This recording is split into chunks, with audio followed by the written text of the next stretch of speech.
Hey guys, I found a way to find Joseph Campbell. I brought a new time machine that could allow us to go back to around 1979. We could talk to him about his school English project and... Whoa, Eric. We can actually talk to Joseph Campbell about Love Simon? That's so cool, man. We'll be famous. But what about the dangers, huh? I'm not willing to put my life at risk, Eric. Come on, Sunil. Don't be scared. Go on, Eric. Let's go back to 1979. Okay guys, hold on. Whoa, where are we? Why don't we ask people around here and try to figure out where Joseph Campbell is? I'll go to the library to look for possible solutions and to research. Excuse me, ma'am. Do you know where Joseph Campbell may be? Oh, him? People say that he's in Mary's mental asylum. He's got into some trouble and apparently he's stuck in that place. Can you elaborate? Some say he's really gotten mad from his stories getting in his head. Others say that he went for the free services. What do you think, miss? He was such a talented young writer. And, oh, would you look at the time? I'll be late for my tea party. Okay, I found a lot of information. They say that he's in Mary's mental asylum, which isn't too far from here. Only a 6-minute walk, they say. It's the best asylum in this area. Okay, so we've found the same information. We'll go to the place now. Is this Mr. Joseph Campbell? Yes, come in.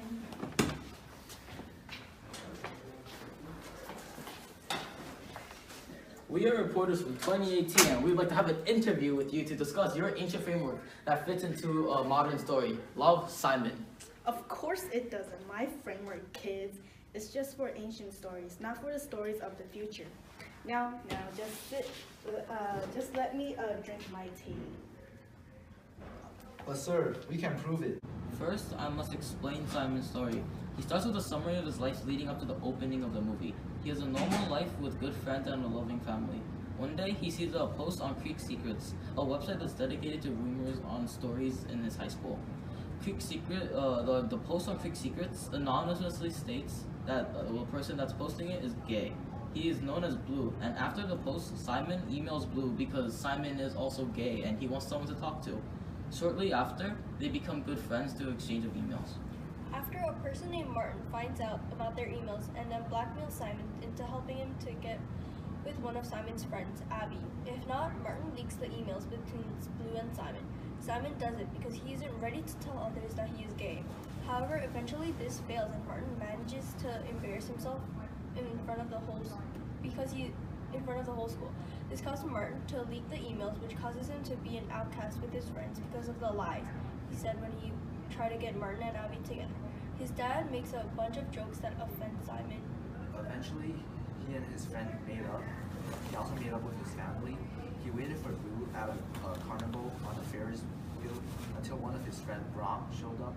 It turned out Brom is Blue, and they kissed. Simon's world returned to normal, and he is happy with the change. So what is the ordinary world?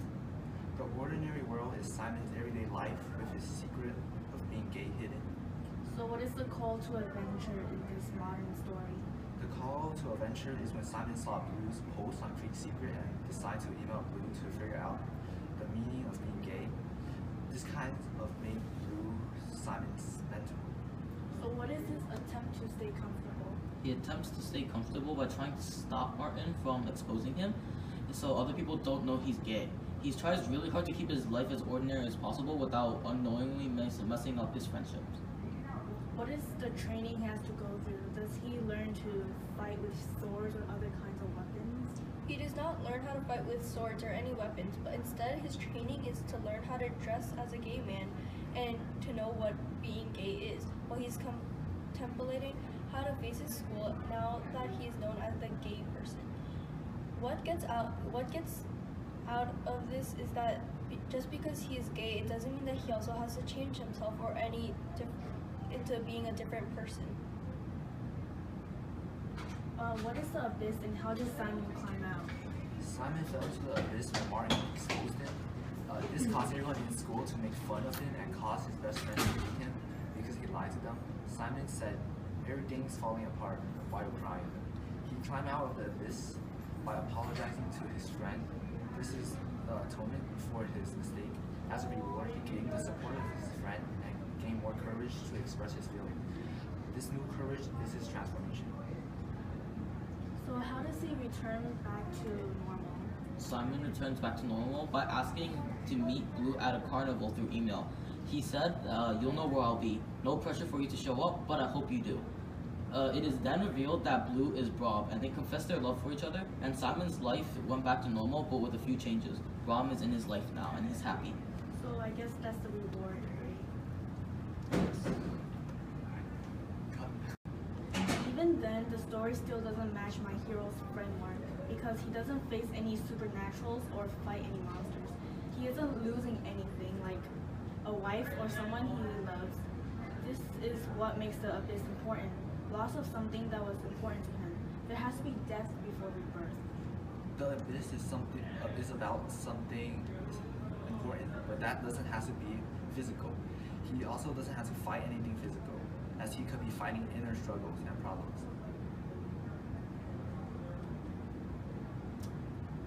I guess you're right, guys. A story doesn't have to be ancient story to be an ancient story to fit into my framework. A story from the future doesn't have all the adventures and supernatural creatures that a hero has to face like those of ancient stories, but it still has its own unique way of following the framework.